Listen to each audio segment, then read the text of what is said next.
അമൃത് Veni hair elixir presents daily news സായാഹ്ന വാർത്തകൾ powered by Pulimoottil silks KSFE. എന്താ ഒരു മൂഡ് ഓഫ്? ഇപ്പൊ മുടി വല്ലാതെ കൊഴിയുന്നുണ്ട്, അതാ തോന്നുന്നു.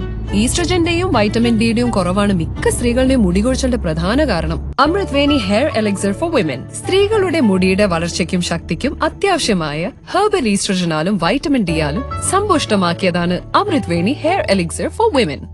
നമസ്കാരം, ഞാൻ പ്രവീജ വിനീത്. ഡെയിലി ന്യൂസിന്റെ സായാഹ്ന വാർത്തകളിലേക്ക് സ്വാഗതം. ഇന്ന് ജൂൺ 25 ചൊവ്വാഴ്ച. ചരിത്രത്തിലാദ്യമായി രാജ്യത്ത് ലോക്സഭാ സ്പീക്കർ സ്ഥാനത്തേക്ക് മത്സരം. NDA സ്ഥാനാർത്ഥിയായി ഓം ബിർളയും ഇന്ത്യ സഖ്യത്തിന്റെ സ്ഥാനാർത്ഥിയായി കൊടിക്കുന്നിൽ സുരേഷും മത്സരിക്കും. നാളെ 11 മണിക്കാണ് ലോക്സഭയിൽ വോട്ടെടുപ്പ് നടക്കുക. സ്പീക്കർ, ഡെപ്യൂട്ടി സ്പീക്കർ പദവികൾ സംബന്ധിച്ച് ഭരണ പ്രതിപക്ഷ നേതാക്കൾ നടത്തിയ ചർച്ചകൾ സമവായത്തിലെത്താത്തതിനെ തുടർന്നാണ് മത്സരത്തിലേക്ക് നീങ്ങിയത്. കേന്ദ്ര പ്രതിരോധ മന്ത്രി രാജ്നാഥ് സിംഗ് പ്രതിപക്ഷ കക്ഷികളുമായി ചർച്ച നടത്തിയതിനെ തുടർന്ന് ഓം ബിർളയെ സ്പീക്കർ പദവിയിലേക്ക് പിന്തുണയ്ക്കണമെന്ന് ആവശ്യപ്പെട്ടു. എന്നാൽ ഡെപ്യൂട്ടി സ്പീക്കർ പദവി വേണമെന്ന് ഖാർഗെ അടക്കമുള്ള ഇന്ത്യ സഖ്യ നേതാക്കൾ നിലപാടെടുത്തു. എന്നാൽ അക്കാര്യം പിന്നീട് ചർച്ച ചെയ്യാമെന്നായിരുന്നു രാജ്നാഥ് സിംഗ് സ്വീകരിച്ച നിലപാട്. തുടർന്ന് KC വേണുഗോപാൽ അടക്കമുള്ള ഇന്ത്യ നേതാക്കൾ BJP നേതൃത്വവുമായും സംസാരിച്ചു. ഡെപ്യൂട്ടി സ്പീക്കർ പദവി വിട്ടുനൽകുമെന്ന് BJP നേതാക്കൾ ഉറപ്പു നൽകാതായതോടെ മാവേലിക്കര MP കൊടിക്കുന്നിൽ സുരേഷ് നാമനിർദ്ദേശ പത്രിക സമർപ്പിക്കുകയായിരുന്നു. മുഖ്യ പ്രതിപക്ഷ കക്ഷിക്ക് ഡെപ്യൂട്ടി സ്പീക്കർ സ്ഥാനമെന്നതാണ് ലോക്സഭയിൽ കീഴ്വഴക്കമെങ്കിലും കഴിഞ്ഞ 2 തവണയും ഇത് നിഷേധിക്കപ്പെട്ടിരുന്നു. ഛത്തീസ്ഗഡിൽ മാവോയിസ്റ്റുകളുടെ ബോംബാക്രമണത്തിൽ വീരമൃത്യു വരിച്ച ധീരജവാൻ വിഷ്ണുവിന് നാടിന്റെ അന്ത്യാഞ്ജലി. ഉച്ചയോടെ തിരുവനന്തപുരം പാലോട് കരിമൺകോട് ശാന്തികുടീരം പൊതുശ്മശാനത്തിൽ ഔദ്യോഗിക ബഹുമതികളോടെയായിരുന്നു സംസ്കാരം. TP ചന്ദ്രശേഖരൻ വധക്കേസിലെ കുറ്റവാളികളെ ശിക്ഷാ ഇളവ് നൽകി വിട്ടയക്കാനുള്ള സർക്കാർ തീരുമാനത്തിനെതിരായുള്ള KK രമയുടെ അടിയന്തര പ്രമേയ നോട്ടീസ് സ്പീക്കർ തള്ളി. പ്രതികൾക്ക് ശിക്ഷാ ഇളവ് നൽകാൻ നീക്കമില്ലെന്ന് സർക്കാർ അറിയിച്ചുവെന്ന് സ്പീക്കർ വ്യക്തമാക്കി. സബ്മിഷനായി ഉന്നയിക്കാം എന്ന് സ്പീക്കർ അറിയിച്ചു. TP കേസ് പ്രതികളെ വിട്ടയക്കാൻ ശ്രമം നടക്കുന്നു എന്ന് ആക്ഷേപിച്ചാണ് നോട്ടീസ്. അങ്ങനെ ഒരു നീക്കം ഇല്ലാത്തതിനാൽ നോട്ടീസ് തള്ളുന്നു എന്നാണ് സ്പീക്കർ വ്യക്തമാക്കിയത്. എന്നാൽ ഇളവ് നൽകാനുള്ള നീക്കത്തിന് തെളിവായി കത്ത് പുറത്തുവന്നിട്ടുണ്ടെന്ന് പ്രതിപക്ഷ നേതാവ് VD സതീശൻ പറഞ്ഞു. തുടർന്ന് പ്രതിപക്ഷം നടുത്തളത്തിൽ ഇറങ്ങി പ്രതിഷേധിച്ചു. ശിക്ഷ ഇളവില്ലെന്ന് പറയേണ്ടത് സ്പീക്കറല്ല, മുഖ്യമന്ത്രിയാണെന്നും പ്രതിപക്ഷ നേതാവ് വ്യക്തമാക്കി. പ്രതിഷേധത്തിനിടെ സഭാ നടപടികൾ പൂർത്തിയാക്കി സഭ ഇന്നത്തേക്ക് പിരിഞ്ഞു. TP കേസ് പ്രതികൾക്ക് ശിക്ഷാ ഇളവ് നൽകാനുള്ള നീക്കത്തിനെതിരായ അടിയന്തര പ്രമേയ നോട്ടീസ് തള്ളിയ സ്പീക്കറുടെ നടപടിക്കെതിരെ KK രമ പ്രതികളെ വിട്ടയക്കാൻ നീക്കമില്ലെന്ന് സഭയിൽ പറയേണ്ടത് മുഖ്യമന്ത്രിയായിരുന്നു, സ്പീക്കറല്ല. ചോദ്യങ്ങളെ മുഖ്യമന്ത്രിക്ക് ഭയമാണെന്നും അവർ പറഞ്ഞു. ഹൈക്കോടതി വിധിയെ വെല്ലുവിളിക്കുന്നതാണ് സർക്കാർ നടപടി. പെരുമാറ്റച്ചട്ടം നിലനിൽക്കെയാണ് ശിക്ഷാ ഇളവിന് ശുപാർശ കത്ത് കൊടുത്തത്. ക്രിമിനലുകളെ പ്രീതിപ്പെടുത്താനുള്ള നടപടിയാണിതെന്നും KK രമ ആരോപിച്ചു. TP ചന്ദ്രശേഖരൻ വധക്കേസ് പ്രതികൾക്ക് ജയിലിൽ പോലും അനർഹ പരിഗണന കിട്ടുന്നുവെന്ന് പ്രതിപക്ഷ നേതാവ് VD സതീശൻ. CPM-നെ പ്രതികൾ ബ്ലാക്ക്മെയിൽ ചെയ്യുകയാണെന്നും ജയിൽ ഭക്ഷണത്തിന്റെ മെനു തീരുമാനിക്കുന്നത് പോലും അവരാണെന്നും 5 സ്റ്റാർ സൌകര്യങ്ങളോടെയാണ് പ്രതികൾ ജയിലിൽ കഴിയുന്നതെന്നും VD സതീശൻ പറഞ്ഞു. മലബാറിലെ +1 സീറ്റ് പ്രതിസന്ധിയിൽ യൂത്ത് ലീഗ് സംസ്ഥാന കമ്മിറ്റിയുടെ നേതൃത്വത്തിൽ നടത്തിയ നിയമസഭാ മാർച്ചിൽ സംഘർഷം. സെക്രട്ടേറിയറ്റ് പരിസരത്ത് ബാരിക്കേഡ് ഉപയോഗിച്ച് പോലീസ് മാർച്ച് തടഞ്ഞു. യൂത്ത് ലീഗ്, മുസ്ലിം ലീഗ് നേതാക്കൾ മാർച്ചിനെ അഭിസംബോധന ചെയ്ത് സംസാരിച്ച ശേഷമാണ് സംഘർഷമുണ്ടായത്. +1 സീറ്റ് പ്രതിസന്ധിയുമായി ബന്ധപ്പെട്ട് വിദ്യാഭ്യാസ മന്ത്രി ഇന്ന് നടത്തുന്ന ചർച്ചയിൽ തീരുമാനം ഉണ്ടായേ മതിയാകൂവെന്ന് PK കുഞ്ഞാലിക്കുട്ടി ആവശ്യപ്പെട്ടു. പ്രശ്നപരിഹാരം ഉണ്ടായില്ലെങ്കിൽ പ്രക്ഷോഭം ശക്തമാക്കുമെന്നും PK കുഞ്ഞാലിക്കുട്ടി പറഞ്ഞു. +1 സീറ്റ് പ്രതിസന്ധിയിൽ ഇന്ന് പ്രശ്നപരിഹാരം ഉണ്ടായില്ലെങ്കിൽ അനിശ്ചിതകാല സമരം പ്രഖ്യാപിക്കുമെന്ന് യൂത്ത് ലീഗ് സംസ്ഥാന അധ്യക്ഷൻ PK ഫിറോസ് പറഞ്ഞു. ഇത് ന്യായത്തിനു വേണ്ടിയുള്ള സമരമാണെന്നും മുഖ്യമന്ത്രിയുടെ വീട്ടിൽ ചാണകക്കുഴിയുണ്ടാക്കാൻ പണമുണ്ടെന്നും അധിക ബാച്ച് അനുവദിക്കാൻ പണമില്ലെന്നും PK ഫിറോസ് ആരോപിച്ചു. പ്രശ്നപരിഹാരമുണ്ടായില്ലെങ്കിൽ തിരുവനന്തപുരത്ത് രാപ്പകൽ സമരം നടത്തും. താൽക്കാലിക ബാച്ച് അനുവദിച്ചാൽ സമരം തീരില്ലെന്നും PK ഫിറോസ് പറഞ്ഞു. സംസ്ഥാനത്തെ +1 സീറ്റ് പ്രതിസന്ധിയിൽ സംസ്ഥാന പൊതുവിദ്യാഭ്യാസ വകുപ്പിനോട് റിപ്പോർട്ട് തേടി ദേശീയ ബാലാവകാശ കമ്മീഷൻ. 7 ദിവസത്തിനുള്ളിൽ അന്വേഷണം നടത്തി റിപ്പോർട്ട് സമർപ്പിക്കാനാണ് നോട്ടീസിൽ പറയുന്നത്. +1 സീറ്റ് ലഭിക്കാത്ത കേരളത്തിൽ വിദ്യാർത്ഥി ജീവനൊടുക്കിയ സംഭവമടക്കം ചൂണ്ടിക്കാട്ടിയാണ് ദേശീയ ബാലാവകാശ കമ്മീഷന്റെ നടപടി. പണ്ട് മുത്തശ്ശിയുടെ കല്യാണക്കഥ കേട്ട മുതലെയുള്ള ആഗ്രഹമാണ് അന്നത്തെ മുത്തശ്ശിയെ പോലെ എന്റെ കല്യാണത്തിന് എടുത്തൊരുങ്ങണമെന്ന്.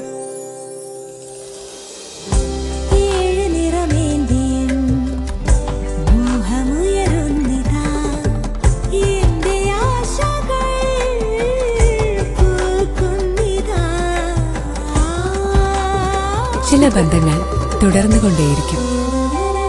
Celebrating 100 years of Pulimoottil silks. CPM Kollam ജില്ലാ കമ്മിറ്റിയിൽ മുഖ്യമന്ത്രിക്കും സർക്കാരിനും വിമർശനം. മുഖ്യമന്ത്രി കൈകാര്യം ചെയ്യുന്ന ആഭ്യന്തര വകുപ്പ് സർക്കാരിനെ നാണക്കേടുണ്ടാക്കിയെന്നും പരിചയസമ്പത്തില്ലാത്ത മന്ത്രിമാർ ഭാരമായി മാറിയെന്നും മന്ത്രിസഭ ഉടൻ പുനഃസംഘടിപ്പിക്കണമെന്നും കമ്മിറ്റിയിൽ അഭിപ്രായമുണ്ടായി. തെരഞ്ഞെടുപ്പ് തോൽവിക്ക് പിന്നാലെയുള്ള മാർ കൂറിലോസിന്റെ വിമർശനത്തോട് മുഖ്യമന്ത്രി രൂക്ഷമായ ഭാഷ ഉപയോഗിച്ചുവെന്നും കമ്മിറ്റിയിൽ വിമർശനം ഉയർന്നു. ഇടതുപക്ഷം തിരുത്തലുകൾക്ക് തയ്യാറാകണമെന്ന് CPI സംസ്ഥാന സെക്രട്ടറി ബിനോയ് വിശ്വം. ഇടതുപക്ഷം സ്വയം വിമർശനത്തിന് തയ്യാറാവേണ്ട കാലഘട്ടമാണെന്നും കേരളത്തിലെ പ്രത്യേക അവസ്ഥയിൽ ഇടതുപക്ഷം പാഠങ്ങൾ പഠിക്കണമെന്നും അദ്ദേഹം പറഞ്ഞു. തിരുത്തലുകൾക്ക് പ്രാധാന്യമുണ്ടെന്നും തിരുത്താൻ മടിക്കരുതെന്നും അദ്ദേഹം കൂട്ടിച്ചേർത്തു. കേരളം വിഭജിക്കണമെന്ന സമസ്തയുടെ ആവശ്യം വിഘടനവാദത്തിന്റെ ശബ്ദമാണെന്നും ഇത് പ്രതിഷേധാർഹമാണെന്നും BJP നേതാവ് PK കൃഷ്ണദാസ് പറഞ്ഞു. മലബാർ കേന്ദ്രീകരിച്ച് പ്രത്യേക സംസ്ഥാനം വേണമെന്നാണ് ആവശ്യം. സമസ്തയുമായി പൊക്കിൾക്കൊടി ബന്ധമെന്നാണ് മുസ്ലിം ലീഗ് പറയുന്നത്. അതിനാൽ തന്നെ മുസ്ലിം ലീഗിന്റെ ശബ്ദമാണ് സമസ്തയിലൂടെ പുറത്തുവരുന്നത്. ഇത് കേരളത്തിലെ ഭീകരവാദ സംഘടനകളുടെ ശബ്ദമാണെന്നും മാർക്സിസ്റ്റ് പാർട്ടി അവർക്ക് പിന്തുണ നൽകുകയാണെന്നും PK കൃഷ്ണദാസ് ആരോപിച്ചു. CPM നേതൃത്വത്തിനെതിരെ വെളിപ്പെടുത്തലുകളുമായി പുറത്താക്കപ്പെട്ട CPM കണ്ണൂർ ജില്ലാ കമ്മിറ്റി അംഗവും DYFI മുൻ ജില്ലാ പ്രസിഡന്റുമായ മനു തോമസ് മനസ്സുമടുത്തിട്ടാണ് പാർട്ടി പ്രവർത്തനം അവസാനിപ്പിച്ചത്. സ്വർണ്ണക്കടത്ത് സംഘവുമായി ബന്ധമുണ്ടെന്ന് M ഷാജിറിനെതിരെ പരാതി നൽകിയിട്ടും നടപടിയുണ്ടായില്ല. പാർട്ടി തിരുത്തുന്നില്ലെന്നും അഡ്ജസ്റ്റ് ചെയ്തു പോവുകയാണെന്നും മനു പറഞ്ഞു. ആകാശ് തില്ലങ്കേരി അടക്കമുള്ളവർക്ക് പാർട്ടിയിൽ നിന്ന് സഹായം കിട്ടുന്നുണ്ടെന്നും തുറന്നു പറയാൻ ഭയമില്ലെന്നും മനു തോമസ് കൂട്ടിച്ചേർത്തു. കണ്ണൂർ DYFI മുൻ ജില്ലാ പ്രസിഡന്റ് മനു തോമസിനെ പുറത്താക്കിയതിൽ പ്രതികരിക്കേണ്ട നിലയിൽ പ്രാധാന്യമില്ലെന്ന് DYFI അഖിലേന്ത്യാ അധ്യക്ഷൻ AA റഹീം. താൻ ആ കാര്യത്തിൽ മറുപടി പറയേണ്ടതില്ല. DYFIയെ പോറലേൽപ്പിക്കാമെന്ന് ആരും കരുതേണ്ടെന്നും രാജ്യസഭാംഗം കൂടിയായ അദ്ദേഹം പറഞ്ഞു. പാലക്കാട് RSS പ്രവർത്തകൻ ശ്രീനിവാസനെ കൊലപ്പെടുത്തിയ കേസിൽ പോപ്പുലർ ഫ്രണ്ട് പ്രവർത്തകരായ 9 പ്രതികളുടെ ജാമ്യഹർജി തള്ളി ഹൈക്കോടതി. ഇവർക്കെതിരെയുള്ള കുറ്റം പ്രഥമദൃഷ്ട്യാ നിലനിൽക്കുമെന്ന് വിലയിരുത്തിയാണ് ജാമ്യം നിഷേധിച്ചത്. അതേസമയം കേസിലെ മറ്റ് 17 പ്രതികൾക്ക് കർശന ഉപാധികളോടെ ഹൈക്കോടതി ജാമ്യം അനുവദിച്ചു. കിളിയിക്കാവിളയിൽ കൊല്ലപ്പെട്ട കരമന സ്വദേശിയായ ക്വാറി ഉടമ ദീപുവിനെ പണത്തിനുവേണ്ടി ചിലർ ഭീഷണിപ്പെടുത്തിയിരുന്നതായി ഭാര്യയും മകനും വ്യക്തമാക്കി. എന്നാൽ ഇവർ ആരാണെന്ന് തങ്ങൾക്ക് അറിയില്ലെന്നും ഇരുവരും പറഞ്ഞു. പണത്തിന്റെ തർക്കത്തിൽ നെടുമങ്ങാട് സ്വദേശിയുടെ ഭൂമി അറ്റാച്ച് ചെയ്തിരുന്നുവെന്നും ആ കേസ് കോടതിയിലാണെന്നും ഇവർ പറയുന്നു. ഇന്നലെ രാത്രി 11 മണിയോടെ കിളിയിക്കാവിള പോലീസ് സ്റ്റേഷന് 200 മീറ്റർ അകലെ കാറിനുള്ളിൽ കഴുത്തറുത്ത നിലയിലാണ് ദീപുവിന്റെ മൃതദേഹം കണ്ടെത്തിയത്. തൃശൂർ നെല്ലായിയിൽ ആനന്ദപുരത്ത് എടുക്കാത്ത വായ്പയുടെ പേരിൽ 44 സ്ത്രീകൾക്ക് ജപ്തി നോട്ടീസ്. കുടുംബശ്രീക്കാരുടെ പേരിൽ വായ്പയെടുത്തത് സ്ഥലം CDS മെമ്പർ ഗീതുവാണെന്നാണ് പരാതി. പോലീസിൽ പരാതിപ്പെട്ടിട്ടും നടപടിയില്ലെന്ന് ജപ്തി നോട്ടീസ് ലഭിച്ചവർ പറയുന്നു. കേരളത്തിൽ നിന്നും ചൈനീസ് സംഘം മനുഷ്യക്കടത്ത് നടത്തുന്ന പശ്ചാത്തലത്തിൽ വിദേശത്തേക്ക് ജോലിക്ക് പോകുന്നവർ പ്രത്യേകം ശ്രദ്ധിക്കണമെന്ന് protector of emigrants. Myanmar, Laos, Thailand എന്നീ രാജ്യങ്ങളിൽ ജോലിക്കായി പോകുന്നവർ പ്രത്യേകം ശ്രദ്ധിക്കണമെന്നാണ് മുന്നറിയിപ്പ്. ലേബർ കോൺട്രാക്ട് വിശദമായി പരിശോധിക്കണമെന്നും വ്യക്തമാക്കി. എറണാകുളം മൂവാറ്റുപുഴയിൽ TV ദേഹത്തേക്ക് മറിഞ്ഞു വീണ് 1.5 വയസ്സുകാരനെ ദാരുണാന്ത്യം. പാപ്രിയ മൈക്രോ ജംഗ്ഷൻ പൂവത്തും ചുവട്ടിൽ അനസിന്റെ മകൻ അബ്ദുൾ സമദാണ് മരിച്ചത്. വീട്ടിലെ മുറിയിൽ സ്റ്റാൻഡിൽ വെച്ചിരുന്ന TV സ്റ്റാൻഡിനൊപ്പം കുഞ്ഞിന്റെ ദേഹത്തേക്ക് മറിഞ്ഞു വീഴുകയായിരുന്നു.